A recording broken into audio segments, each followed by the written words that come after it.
Assalamualaikum warahmatullahi wabarakatuh. Waalaikumsalam warahmatullahi wabarakatuh. Baiklah anak-anak semuanya, apa kabar hari ini? Baik, Bu. Baiklah, sesuai janji kita pada minggu lalu, pada pertemuan kali ini kita akan membahas mengenai apa? Sendi. Ya, sendi. Nah, sendi tanggal berapa sekarang? Tanggal 2.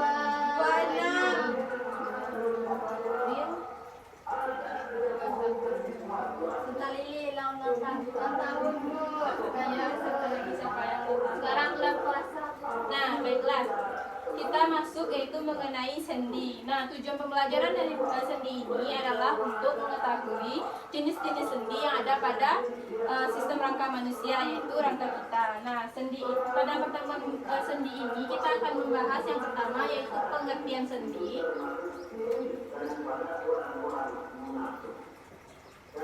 Yang kedua yaitu fungsi sendi. Yang ketiga pembagian sendi atau macam-macam sendi. Yang keempat yaitu gangguan dan penyakit sendi. Nah, untuk materi kita pada hari ini yaitu mengenai sendi, Ibu akan membagi anak-anak semuanya dalam beberapa kelompok untuk mendiskusikan materi sendi ini. Namun pada pertemuan kali ini Ibu menjelaskan terlebih dahulu apa sih yang dimaksud dengan sendi. Sendi adalah alat penghubung antar tulang dan antar tulang kita, yaitu dengan adanya sendi ini maka akan memungkinkan kita untuk melakukan sebuah gerakan. Nah, fungsi sendi ini bermacam-macam, yaitu kalau untuk manusia biasanya fungsi sendi ini untuk menjaga fleksibilitas gerakan manusia. Nah, dalam gerakan sendi ini bermacam-macam, ada yang berdasarkan apa saja. Pertama berdasarkan pembagian atau macam-macam sendi. Berdasarkan apa? Sendi geser. Bukan, yang berdasarkan satu arah. Berdasarkan arah geraknya. Berdasarkan apa lagi? Sifat geraknya dan berdasarkan strukturnya. Nah, pada 3 komponen penting pembagian sendi, berdasarkan arah, berdasarkan sifat dan berdasarkan strukturnya. Nah, untuk lebih memudahkan anak-anak Ibu memahami materi sendi, maka Ibu akan membagi dalam beberapa kelompok. Kelompok pertama akan membahas mengenai macam-macam sendi berdasarkan arah geraknya. Kelompok 2 akan membahas tentang sifat, dan kelompok 3 akan membahas mengenai pembagian sendi berdasarkan struktur. Nah, apakah sudah Ibu bagi kelompoknya minggu lalu? Sudah. Silahkan anak-anak Ibu semuanya berkumpul pada kelompoknya masing-masing.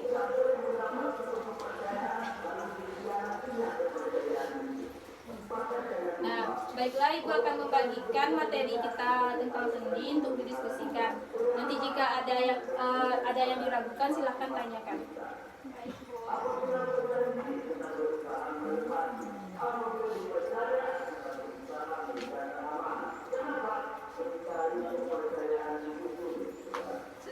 Sesuai beritakan tadi, kelompok 1 membahas mengenai apa? Arah sendi. Arah pergerakannya. Berdasarkan arah pergerakannya. Kelompok 2 membahas mengenai apa? Jenis sifat sendi. Berdasarkan sifatnya. Nah, selanjutnya kelompok 3 membahas mengenai berdasarkan strukturnya. Benar?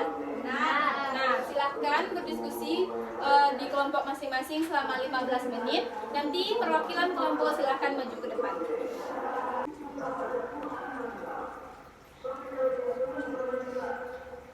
Baiklah, semuanya sudah melihat materinya. Apa ada yang kesulitan? Ada, Bu. Ya, baiklah. Mulai dari kelompok 2 dulu ya. Bagian mana yang kesulitan? Bagian jenis sendi yang sendi gerak. Nah, sendi gerak bagian mananya? Yang Ya, bagian sendi diagnosis ini merupakan sendi gerak yang tipenya itu persendian yang memungkinkan terjadinya gerakan. Nah, pada persendian ini kan bermacam-macam. Ada apa saja pembagian sendi berdasarkan sifatnya nih, Kak? ada 3, Bu. Sendi mati,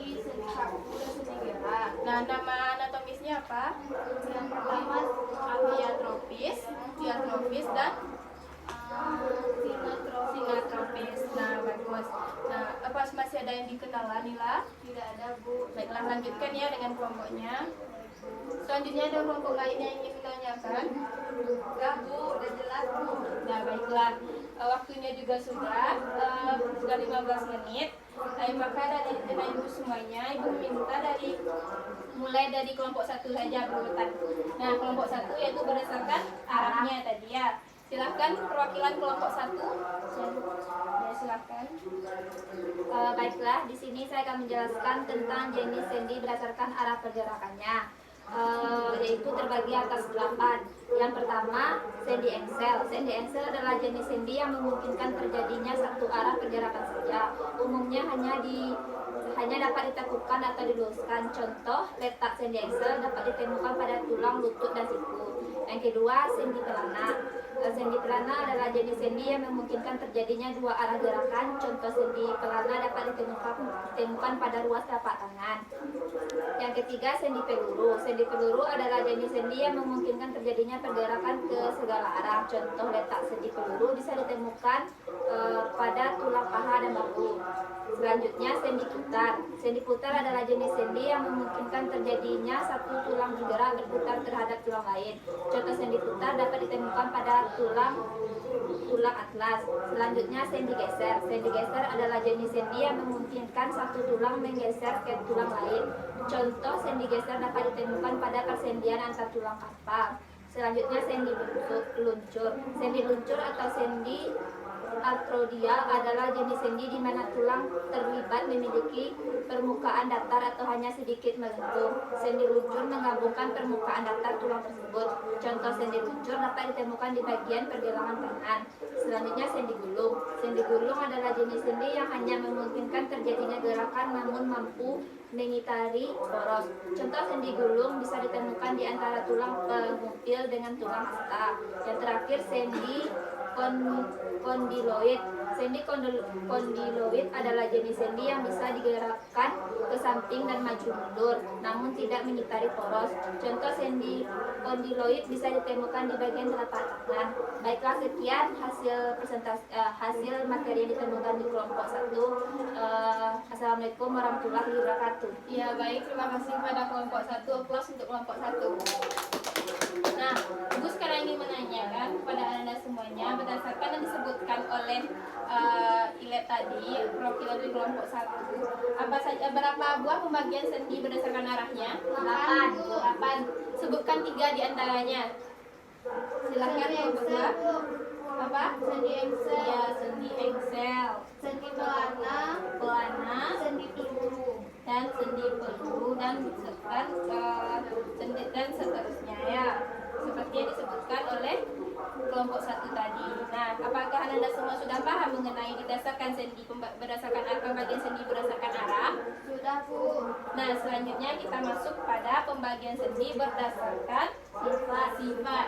Nah, kelompok 2 silakan perwakilannya.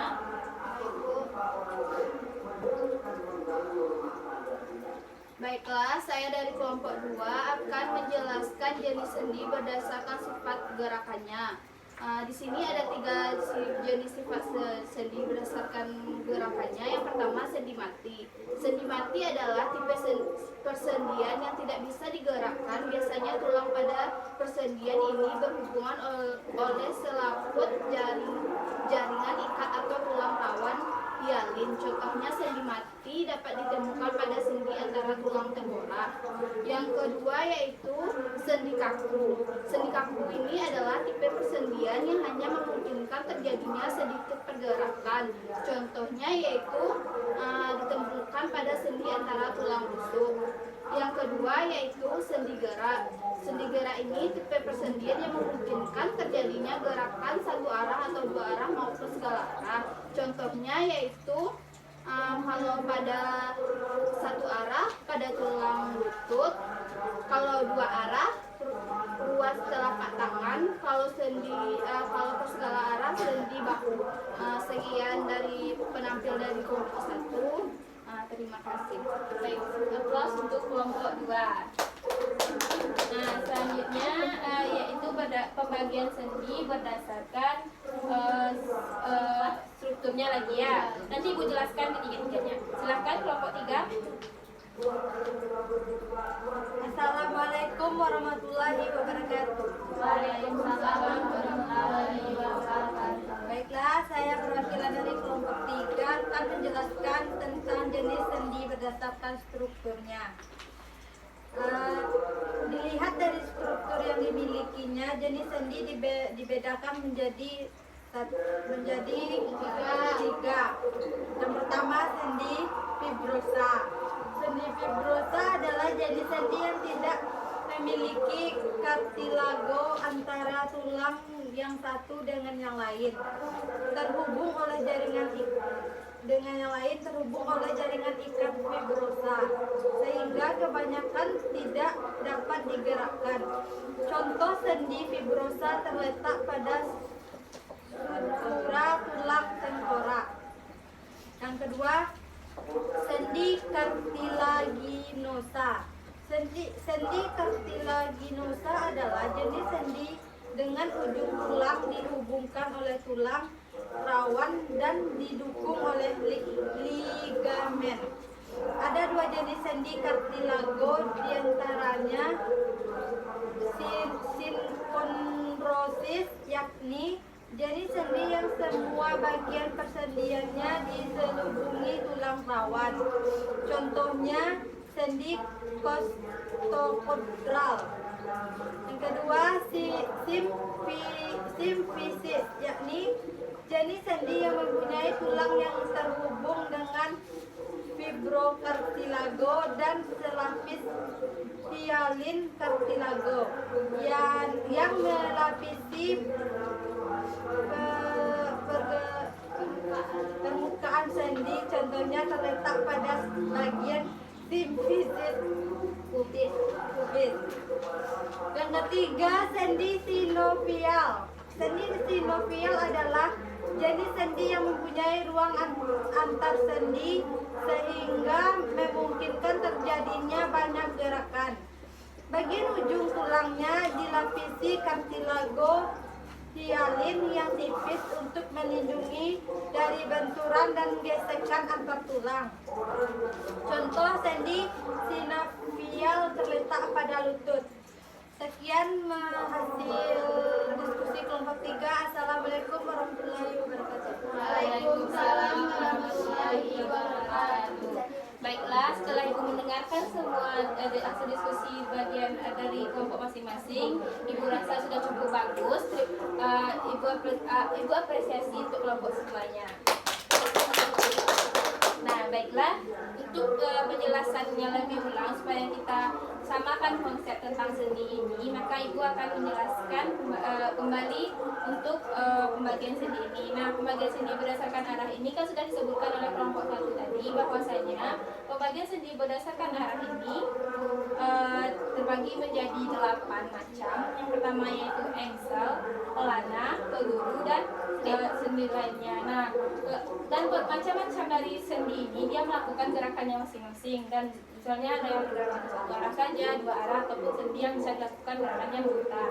Nah, selanjutnya yaitu berdasarkan yang kedua, Sifat pergerakannya. berdasarkan sifat pergerakannya, seperti yang dijelaskan oleh kelompok 2 tadi, bahwasanya pembagian sendi berdasarkan sifatnya ini terbagi menjadi 3, yaitu sendi mati atau dikenal dengan sendi apa? Sinartrosis. Nah, sendi mati ini bagaimana karakteristiknya? Tidak bisa digerakkan. Ya, sendi ini tidak bisa melakukan gerakan.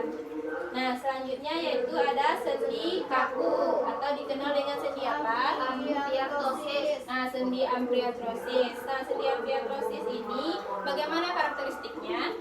Persendian yang hanya memungkinkan terjadi sedikit pergerakan. Ya, bagus.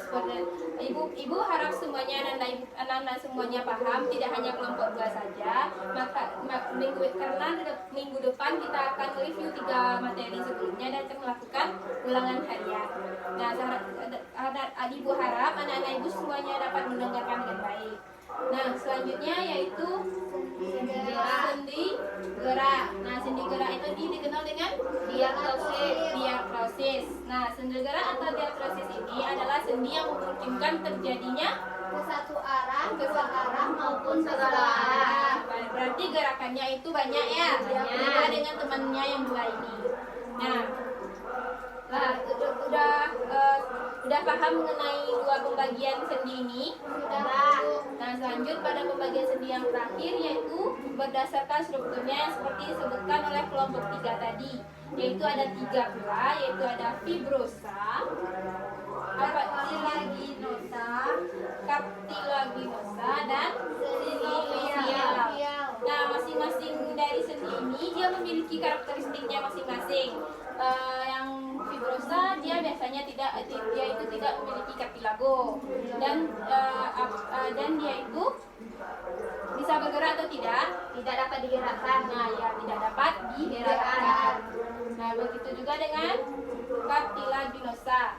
Nah, cartilaginosa ini ada 2 disebutkan oleh kelompok 3 tadi, yaitu spondylosis dan silisis. Nah, 2 pada ingat ya. Biasanya ini sering keluar di ujian. Nah, selanjutnya yaitu yang ketiga, Sendi sinovial. Nah, sinovial ini apa ciri-cirinya? mempunyai ruang antara sendi. Ya, mempunyai ruang antar sendi. Nah, dengan adanya ruang ini, maka memungkinkan sendi itu untuk melakukan gerakan. Nah, masih ada yang ingin ditanyakan pada mengenai materi sendi ini? Tidak, Bu. Oh, jelas Bu. Ya, baiklah, Ibu rasa semuanya anak-anak Ibu sudah paham. Nah, untuk gangguannya, karena materi kita pada hari ini jamnya sudah habis, maka untuk gangguan Ibu tugaskan saja ya. Masing-masing kelompok mencari 5 macam gangguan yang sering ditemui pada persendian. Itu mudah sekali dan cara penanggulangannya. Nah, sebelum kita mereview materi minggu depan, Ibu harap anak-anak semuanya sudah menyelesaikan tugasnya dan dikirimkan di Google Classroom. Baiklah, ada yang ingin ditanyakan? Tidak, Bu. Ibu rasa anak-anak Ibu semuanya sudah paham. Karena tidak ada yang ingin ditanyakan lagi, silakan kumpulkan lembar diskusinya.